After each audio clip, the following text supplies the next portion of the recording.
Olá, estamos começando mais um podcast Conversa Séria, o nosso encontro semanal, bate-papo sobre os assuntos que estão acontecendo, que seja no âmbito de Guarabira, da Paraíba, do Brejo, do Brasil e do mundo, com João Rafael. Agradecer ao Fernando Carvalho, que vai ficar comigo nesse podcast, ao Thiago Ponsá, que está, portanto, na parte técnica, ao lado do Ribeiro Júnior, do Marcelo Júnior, e todos vocês que estão aí nos honrando com a sua conexão, audiência e sintonia com mais um Conversa Séria. Fernando, um abraço para você.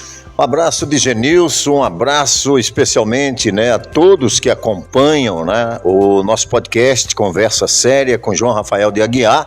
Abraçar em Mari o Belo, lá no restaurante do Belo, que acompanha. Abraçar também o meu amigo Gilson Cândido, o Edilson em Canafístula de Alagoa Grande, que acompanha o podcast. O meu amigo Bibil de Jatobá, também em Alagoa Grande, tantos e tantos que enviam um abraço e brincando de Genilson. Eles dizem assim, tô acompanhando, hein? Tô acompanhando. Então é uma satisfação de receber, mais uma vez aqui o empresário João Rafael, que traz seu conhecimento técnico e também de experiência de vida de Genilson. Verdade, então vamos ouvir os cumprimentos de João Rafael para mais um Conversa Séria aqui do nosso podcast. Bem-vindo. Cumprimento a todos com muita felicidade. Tive um problema de saúde, mas Deus é fiel, me recuperou e aqui eu estou, Mandando um abraço a Dr. Bruno Deril, que acabou de participar aqui, de entrar aqui. E para mim é uma satisfação. Ele disse que não perde um podcast e é também um grande ouvinte das emissoras Rádio Cultura e Rádio Rural. A mesma coisa com o nosso amigo Dr. Paulo Sérgio, que é advogado também, uma pessoa que eu tenho muito respeito e muita consideração. Enfim, a todos os nossos amigos que costumeiramente toda semana estão ouvindo o nosso podcast. E aviso mais, quem ainda não se inscreveu, se inscreva no podcast, dê um like, escreva alguma coisa, diga se está gostando, se não está, se precisa consertar, se tem uma opinião para ser discutida aqui. Para nós é motivo de alegria e de satisfação. Muito bem, vamos falar a respeito da PEC, que está sendo proposta lá no Congresso Nacional, da redução da jornada de trabalho, a chamada PEC 6x1. Eu gostaria que o empresário Rafael, que é uma pessoa que é ligada, portanto, ao segmento empresarial, pudesse falar a respeito dessa questão, dessa PEC, propondo, na verdade, essa redução da jornada de trabalho, a chamada PEC 6x1, empresário. Genilson, eu confesso que não estudei absolutamente nada sobre essa proposta que está tramitando ainda na Comissão de Constituição e Justiça da Câmara dos Deputados. Naturalmente, se aprovado for, que eu creio que é aprovado lá, nessa comissão, vai para plenário. Em plenário tem que ter 2/3 mais um voto para poder ser aprovado em plenário e depois seguir para o Senado. Eu não entendo porque esse deputado, eu creio que eles não acompanham o trabalho brasileiro. Porque se eles acompanhassem, eles estudavam de outra forma. Na minha opinião, Genilson, eu acho muito mais prático se o governo determinasse um aumento salarial acima da inflação para acomodar a população que trabalha. Não reduzir a carga horária, sujeito ao cara ficar 3 dias da semana sem prestar serviço, com certeza vai passar a fazer bico para poder sobreviver melhor. E tem serviços essenciais, como é que vai reduzir essa carga horária? Por exemplo, Fernando, o sujeito que está à disposição do SAMU, ele é profissional no SAMU, como é que amanhã ele não vem, como é que vai substituir essa pessoa, que é um serviço de emergência, como é que vai substituir essa pessoa sem ter uma pessoa qualificada? Então, eu acho isso um absurdo. Eu falo isso no SAMU, mas são muitas áreas que não pode ser substituído de um dia para outro. Por exemplo, o sujeito é gerente de uma loja, ele administra a loja e para na quinta-feira. Como é que vai ser o restante dos dias? Quem é que vai administrar isso aí? Porque não é fácil você sair e outra pessoa imediatamente já está prática para fazer a continuidade do seu serviço. Então acho que foi mal pensado, creio que não passa. E se a Câmara dos Deputados errar e aprovar, com certeza o Senado vai reaver isso aí e não vai permitir que passe. porque o correto seria que tivesse feito uma consulta à população brasileira, porque nós já estamos perdendo competitividade com o mundo. Nós não temos condição de produzir para diversos países do mundo, só a China que está tomando conta. E a China, nesses últimos 3 meses, ela aumentou a carga horária de 44 para 46 horas. Consequentemente, também aumentou o salário lá. Então, as pessoas não pensam. Eu acho que a competitividade é em primeiro lugar, Fernando, porque se você não tiver condição de abastecer o mercado brasileiro, porque vai faltar produção, quem vai abastecer são os países internacionais que têm condição de abastecer. Tudo isso tem que ser pensado. Eu não acredito que as coisas sejam empurradas de goela abaixo, sem sequer consultar a população brasileira. Eu ainda sou a favor de que, se é de reduzir a carga horária, é melhor aumentar o salário de cada brasileiro que trabalha, porque sendo assim ele vai ter mais vontade de produzir, ele vai ter mais vontade de chegar ao trabalho muito mais satisfeito. Agora, cortar a carga tributária significa dizer que vai precisar de pessoas para fazer bico. E aí, como é que fica? Eu aproveito para pegar carona na sua fala, senhor João. Não é só, digamos, o SAMU, mas tem as panificadoras por esse Brasil, são dezenas e dezenas de panificadoras, indústria de panificação, que trabalham, de Genilson, em longo período para a produção da população, para que a população no outro dia se alimente, né? Os hospitais, as clínicas, como vão substituir, né, essas pessoas. Eu acho que uma das saídas, empresário, realmente, né, eu concordo nesse ponto com o senhor, seria o governo aumentar o salário, porque nós já temos problemas demais com déficit de produção industrial. O senhor citou a China, e a China tomou conta do mundo, porque o chinês trabalha e trabalha muito. Não é necessário que nós também tenhamos que trabalhar e trabalhar demais, mas com um salário melhor para a população, viu, Genilson? Muito bem colocado, Fernando. E eu acho que tudo isso vai ser revisto ainda na Câmara dos Deputados e também no próprio Senado. Porque se o governo precisa arrecadar mais, qual a intenção da deputada do PSOL, imagine, PSOL, Partido Comunista Brasileiro, que deu essa proposta? Se tivesse feito uma consulta através de um plebiscito, alguma coisa desse tipo? De uma pesquisa mesmo, bastava dizer a pesquisa. Qual você acha melhor, reduzir a carga horária ou aumentar o salário acima da inflação? Claro que a população brasileira ia aceitar essa segunda hipótese, que é aumentar o salário acima da inflação, porque o trabalhador vem perdendo e perdendo muito com relação aos seus salários. E o governo passaria a arrecadar muito mais, porque na medida em que você tem um aumento no seu contrato de trabalho, a Previdência Social passa a arrecadar mais. Então, o objetivo desses comunistas, esquerdistas, são exatamente de diminuir a carga horária para contratar. Contratar como? Se você hoje tem dificuldade de encontrar a mão de obra qualificada para preencher uma vaga quando ela surge, imagine substituir por 3 dias. Tudo isso foi mal pensado e eu creio que há tempo de fazer um conserto sobre isso.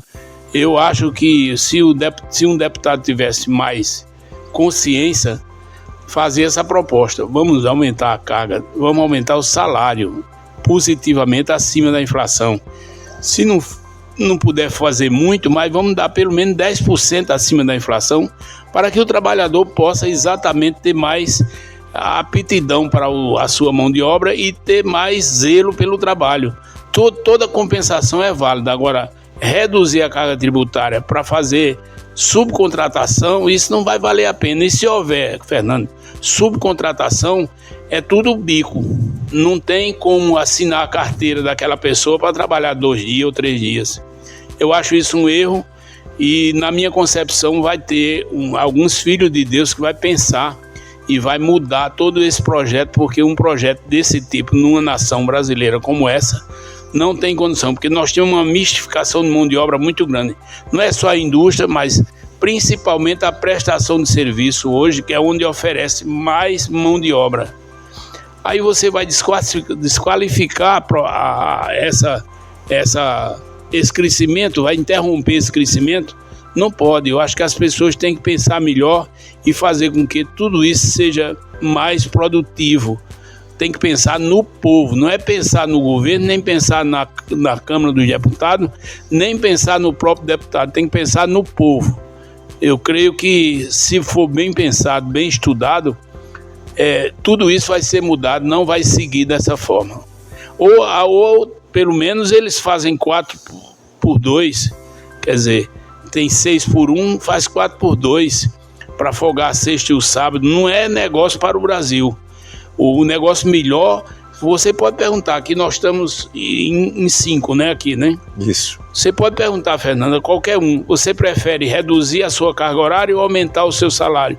Claro que aumenta o seu salário. Então, se aumentar o salário, aumenta a arrecadação da Previdência Social. E aumenta a arrecadação tributária. E aumenta o poder de compra, né? Exatamente. Então, eu acho que está faltando alguém que tenha sensibilidade de fazer uma boa explicação na Câmara Federal. Genilson. Muito bem, empresário, a gente chega ao final de mais uma semana e... Eu tomei um susto, pensei que era o final do podcast. Não, a gente chega ao final de mais uma semana e estaremos iniciando uma nova semana e mais uma vez um impasse em relação, portanto, ao corte dos gastos públicos do governo continua. Várias reuniões foram feitas ao longo da semana e não se chegou, portanto, a um denominador comum. O que, na verdade, está acontecendo nesse impasse todo do governo, empresário? Olha, na verdade, o governo está dizendo que está reunindo para cortar gastos. Mas até aqui nem a imprensa, nem o próprio governo divulgou absolutamente nada. Onde vai cortar, como é que vai cortar. O que se sabe é que essas reuniões é tudo em segredo. Eu nunca vi um governante fazer reuniões em segredo. A reunião tem que ser levada ao conhecimento da população brasileira, para que a população brasileira também se manifeste com relação a essas coisas. Então, eu acho que o governo está perdido, naturalmente perdido na sua administração, só vai aumentar os gastos, não sabe como reduzir os gastos.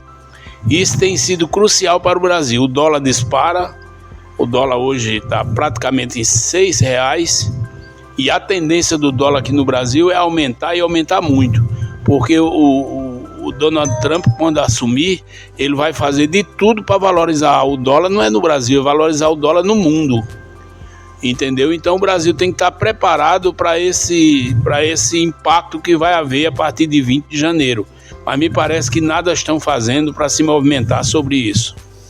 Muito bem, estamos com a nossa 22ª, né? Número 22 da edição do podcast Conversa Séria com João Rafael de Aguiar. Hoje comigo, Digenilson Silva, que apresenta o seu programa na Rural. Lembrando que nós estamos com a Rural e a Rádio Cultura e o portal Nordeste 1, né, nesse pool de comunicação do grupo João Rafael. Seu João, agora voltando ainda a essa situação, né, do 6x1, a questão de gerar mais emprego, o senhor acha que atrapalha também, falando de geração de renda, o senhor que tem sido convidado para gerar emprego em Pirpirituba, em Dona Inês, em muitas cidades da região, eu converso com algumas lideranças e prefeitos eleitos, eles dizem assim, vou ter uma reunião com o João Rafael, dificulta gerar emprego, seu João? Para se gerar emprego é preciso produtividade. Ninguém vai vai colocar um negócio no mercado que não tenha retorno. Como é que você vai pagar os tributos? Como é que você vai pagar a mão de obra? Entendeu? E com essa redução da carga horária, dificilmente vai ter alguém que no início possa avançar com o crescimento de mão de obra. Então isso é muito prejudicial. Creio que é uma revolução, na verdade, mas antes do recesso estará resolvido. Com a graça de Deus estará resolvido. Fernando, eu quero aproveitar e mandar um abraço para 2 netas minhas que são advogadas, e elas foi quem sugeriram no passado que eu fizesse um podcast. Eu estou fazendo, graças a Deus, Anne Gabriela e Anne Beatriz. Eu adoro essas meninas, são pessoas inteligentes, muito profissional, e eu gostaria que depois você, Digenilson, você, Fernando, convidasse elas para uma entrevista, para pelo menos saber a capacidade e o nível do qual elas atuam no direito. Eu acho isso muito importante para que a população possa tomar conhecimento. Genilson. Muito bem, já que estamos falando aqui em relação ao podcast, né, conversa séria, né? Empresário, quando é que nós teremos, portanto, mais uma vez o podcast externo, o podcast para ouvir o povo, né? Como aconteceu recentemente, o senhor esteve na Feira Livre de Guarabira e causou uma grande repercussão, né? Uma repercussão, inclusive, positiva para o podcast. Foi um sucesso e o próximo podcast talvez não dê tempo, mas os próximos podcasts vão ter gravações em feiras de cidades circunvizinhas a Guarabira.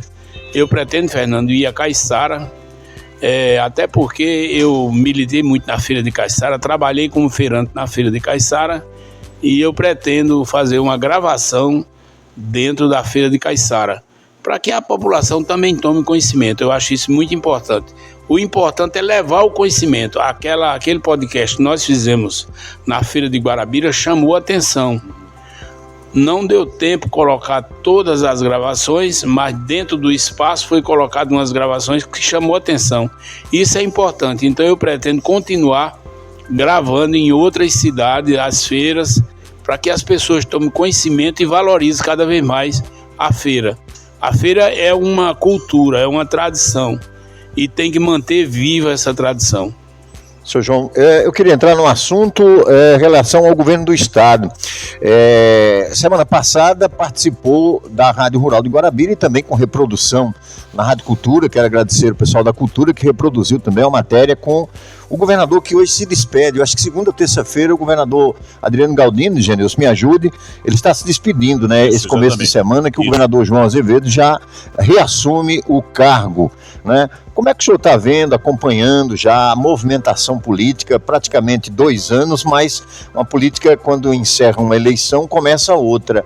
E nomes no governo, como é que o senhor está acompanhando? O senhor é um homem que milita e transita em todas as esferas políticas da Paraíba e do país. O senhor também já esteve na condição de suplente de senador da República, né? Queria que o senhor comentasse um pouco da política. Olha, Fernando, esse processo de mudança de cargo do governo, assumiu o vice-governador Lucas Ribeiro, que é um processo natural na ausência do titular, o governador João Azevedo. Como o Lucas precisou se afastar por 5 dias, assume o presidente da Assembleia. Isso é uma prova que a democracia na Paraíba funciona e funciona muito bem. Então eu fico feliz com isso, porque a gente sabe que sem democracia não tem governo.